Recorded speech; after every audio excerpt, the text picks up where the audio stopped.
force human abductees to have sexual intercourse with aliens and even with other abductees, while groups of aliens observe these performances. In such encounters, the aliens have sometimes disguised themselves in order to gain the cooperation of the abductee, appearing in such forms as Jesus, the Pope, certain celebrities, and even the dead spouses of the abductees. Aliens perform extremely painful experiments or procedures on abductees, saying that these acts are necessary but give no explanation why. Painful genital and anal probes are performed on children as well as adults. Aliens make predictions of an imminent period of global chaos and destruction. They say that a certain number of humans will be rescued from the planet in order to continue the species, either on another planet or back on Earth after the destruction is over. Many abductees report they don't believe they're alien captors and foresee instead a much more sinister use of the rescued humans. Further commenting on that list, Carla Turner states, "In every instance from this list, there are multiple reports from unrelated cases, confirming that such bizarre details are not the product of a single deranged mind. These details are convincing evidence that, contrary to the claims of many UFO researchers, the abduction experience isn't limited to a uniform pattern of events. This phenomenon simply can't be explained in terms of crossbreeding experiments or scientific into the human physiology." Since most abductions are not remembered consciously, Dr. Jacobs believes that there are millions of abductions worldwide of people who have not the slightest idea that they had been abducted. Dreams and issues of missing time can be hints that an abduction has actually occurred. Sometimes people remember later in life, after 30 to 50 years or so, that something like an abduction had occurred earlier in life. Hypnotic regression can help to uncover more. However, there's also physical evidence at times, such as body marks, and there are conscious recollections without the need of hypnosis. According to abductee stories, most abductions are performed by the typical gray alien, which has become a sort of pop culture icon thanks to Hollywood. Sometimes there are reptilian and humanoid entities present who seem to oversee such procedures. Some people believe that abductions are performed because these aliens are dying, claiming that they need our DNA and that in a sense we are helping them.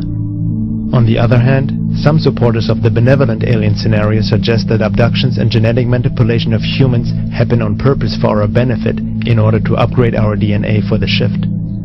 However, this assumption doesn't hold up in light of the overall research and merely downplays the abduction phenomena by painting an inferior and innocent image of the aliens or seeing them as saviors.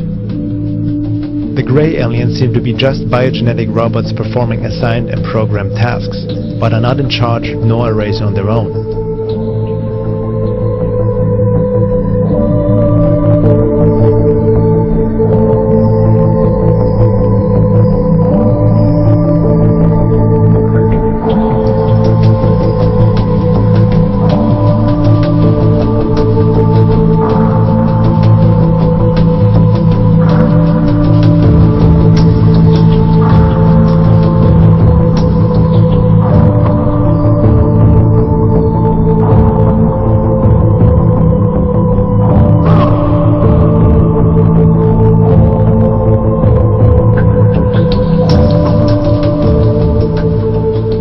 Greys have a tiny mouth slit, a resemblance of a nose and ears, but there's no that they use 5 sensory perception, eat, breathe, or use speech like humans do. Communication is done by telepathy. Dr. Jacobs also believes that the gray alien is a product of human-alien genetic manipulation, and the reason why mouth, ears, and nose have a regressed, underdeveloped appearance is simply because they are not used as a human would use them.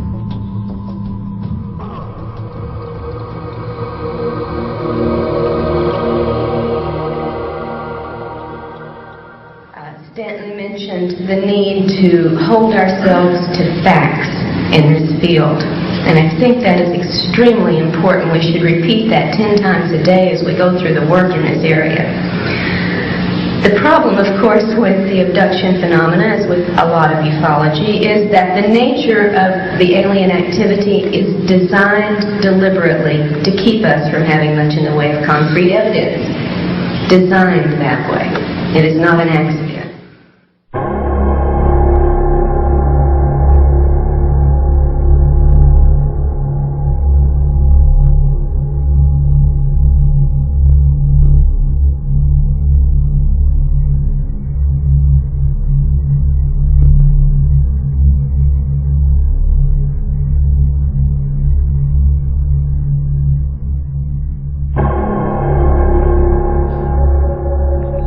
seems that the secret government and military-industrial complex, which is in possession of alien technology and is involved with these non-terrestrial forces on some level, is not fully in control, but are themselves duped by these visitors.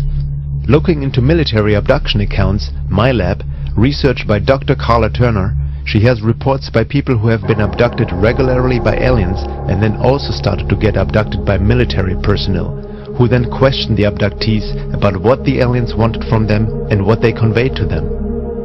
Whatever is going on, the alien forces seem to have their own agenda and are not just in partnership with the secret government. Deception is the name of the game, not only through the military-industrial complex, but also through the aliens themselves. Military abductions are happening, but they seem to have a different purpose than what Stephen Greer suggested. He believes that all abductions are simply staged by the military to give the aliens and ETs a bad name. Abductions, in my assessment of this, there is no question there is an abduction phenomenon, and it is not, as has been argued by some people, most notably Dr. Stephen Greer, simply a military phenomenon. In fact, I think it's irresponsible to make this argument. There is something... Yes, you can clap for that.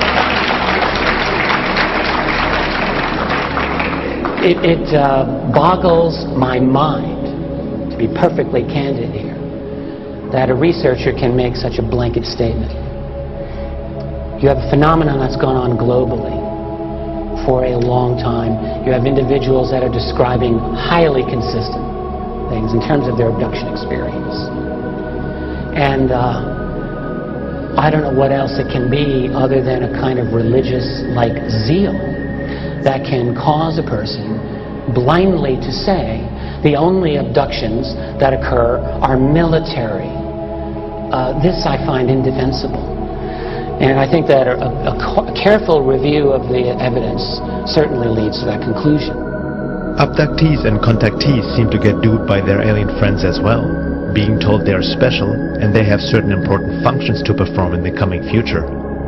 Some abductees claim that they have given permission for abduction through their unconscious mind and have developed a kind of a Stockholm syndrome, worshipping their abductors. What needs to be kept in mind is that these beings are able to create virtual realities, trigger emotions, and implant thoughts. I believe now that the reported and confirmed details in all of these reports are strong evidence against accepting consciously recalled alien encounter reports at face value because of the illusion capabilities, because of the screens, and because of the virtual reality technology that we have witnessed being manifest by these entities. I believe that if we build our theories on such information, the consciously reported information only, we're building on sand, on illusions that the aliens create for us, and I think to confuse and mislead us. Now, this is not to say, however, that all alien encounters are virtual reality events, because there is also plenty of very strong evidence for the physical nature of many of these encounters. So to be perfectly objective, the definition of abduction would have to include any event or scenario that is generated externally for the targeted person, whether it be a physical encounter, a virtual reality scenario, or a telepathic contact. Some people reported they felt this love when they had a UFO sighting. Well, looking a bit deeper into it all, a supposed feeling of love is by no means an indication that these are benevolent beings, considering they seem to be able to induce emotional states into humans at will. We can easily be emotionally manipulated, and we can be very impressionable beings. Movies are a good example of how sound and vision cry or be scared, let alone what hyperspace technology might be capable of that is clearly far superior than anything known to man. They can play any scenario to make the abductee feel as if it is a spiritual experience. Hence, many contactees claim these alien beings are benevolent, despite the fact that abductions happen against their free will to begin with. In order to fully grasp the topic of abductions, we need to let go of what we think is or is not possible, while watching our conditioned mind, which tries to explain away such experiences with basic cultural approved psychology or New Age spirituality. It is very important to understand the high strangeness of the UFO and alien phenomena. People who haven't really looked into it carefully paint pictures too fast, asking how all this could be possible on such a grand scale without anyone really noticing. They don't realize that a lot of this is a non-physical phenomena, dealing with a high intelligence life form who might be a bit smarter than us humans and don't think like a human, that is able to pop in and out of 3D physicality, transcending time and space. They can insert thoughts, memories, emotions, and change appearances, such as past loved ones, Jesus, the Virgin Mary, Santa Claus, a Pleiadian, and so on, depending on the belief system of the abductee. This is further documented in Dr. Carla Turner's books Masquerade of Angels and Into the Fringe. In one case that I recount in Into the Fringe, James had mostly conscious recollections and almost no hypnosis. He remembered being drawn into the proximity of a beautiful Pleiadian woman who was very alluring and tender and almost seductive. She wanted him to come into her embrace. When he got into the embrace and thought she was going to kiss him, she disappeared entirely, and what was left in her place was a purplish-black, bumpy, almost slimy-looking character with fairly asymmetrical features. I have encountered the same type of creature in a couple of other cases. The entity was very strong. Instead of embracing James, the creature threw him down on the ground and shoved a 2-foot-long tube down his throat, into his stomach, and pulled up stomach juices. The next day, he still had some of the bile taste. The interior of his throat was sore, and he discovered claw marks around both sides of his neck where he had been held down. Laura Nadjajic writes in The High Strangeness of Dimensions, Densities, and the Process of Alien Abduction, another disturbing factor that emerged from my research was that these beings, whether demons, vampires, or aliens, seem to have the ability to control our thoughts to a certain extent, our physical bodies, the weather, and even events in our lives. Many people reported that their abductors were benevolent beings, but when we consider all the factors of the big picture of the phenomena, it seems that such stories of benevolence may be misleading. The first matter is the intrinsic deception at the heart of this agenda. And that's something that's become clearer with every new report that surfaces. Whether we choose to call it screen memory, telepathic mind control, technological mind control, or virtual reality scenarios, the entities involved in the abduction phenomenon employ masterful illusory capabilities. And I don't think the importance of this fact can be stressed strongly enough.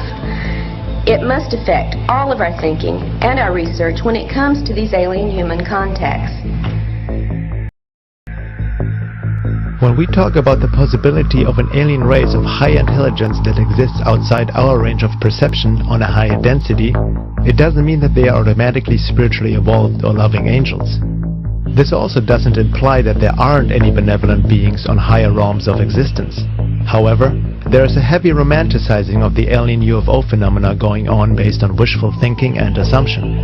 Not many people actually question the intentions of these beings. Dimensions are lateral and infinite, and densities are vertical and only 7. Okay. And density refers as much to state of awareness, because obviously if you're in a higher density, you're more aware of the multiple dimensions on the density below you. And as you go up, this just increases, because we as human beings are extraordinarily aware of, many creatures inhabiting the animal kingdom and the world around us, the natural world and so forth. So we're aware of many dimensions below us. And we'd have to say that these higher dimensional or higher density beings have the same perspective on us that we have on, and that's kind of a scary thought, especially if you realize that they may not have your best interest at heart, and just as the farmer has a lot of awareness of the many dimensions of